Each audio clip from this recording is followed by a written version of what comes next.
Well, my father's more pioneer. He really lived the mantra, you know, the difficult we do immediately and the impossible takes a bit longer.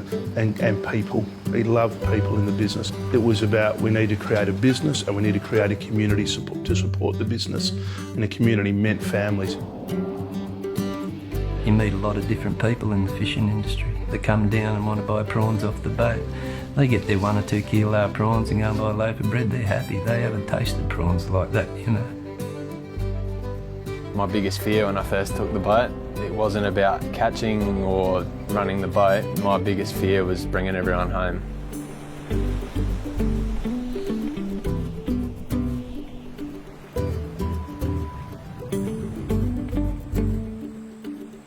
There was nothing in Exmouth when my father went there. There was a sheep station, a RAF base, and there was a lighthouse at the top of the cape. So his first thing to do was build a community there.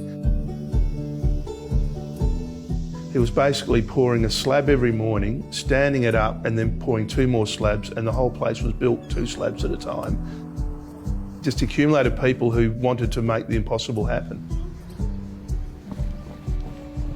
That created that real collaborative, we're all in this together culture that still pervades today. Yamba's a quiet fishing village. Everyone knew everyone, and still people that leave the place and come back say, oh, there's no place like Yamba.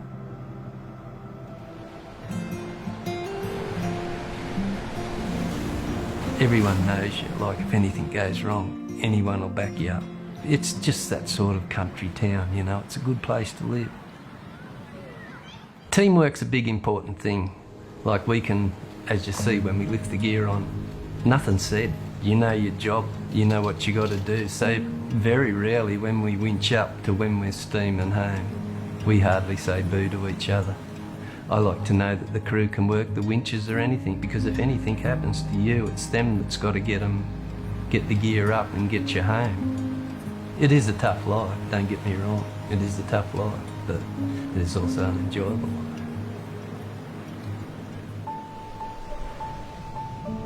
When I was, first driving the boat, there was a night that it did get rough, and no, the night wasn't called off. But for me, in the interest of safety and effort versus reward, I just pulled the pin. It wasn't worth it. At the end of the day, each skipper's responsible for their vessel and the people on there. We're classed in the top 5 most dangerous jobs in Australia. You can factor it out, PFDs, wet weather gear, gumboots, gloves, protocols, systems. Well, we have safety management systems which, we've introduced, ensuring that the crew are well educated. You show them how to do things safely, you explain why you do things that way, you keep the vessel maintained. We probably spend more days maintaining everything than what we do fishing. Safety is always paramount.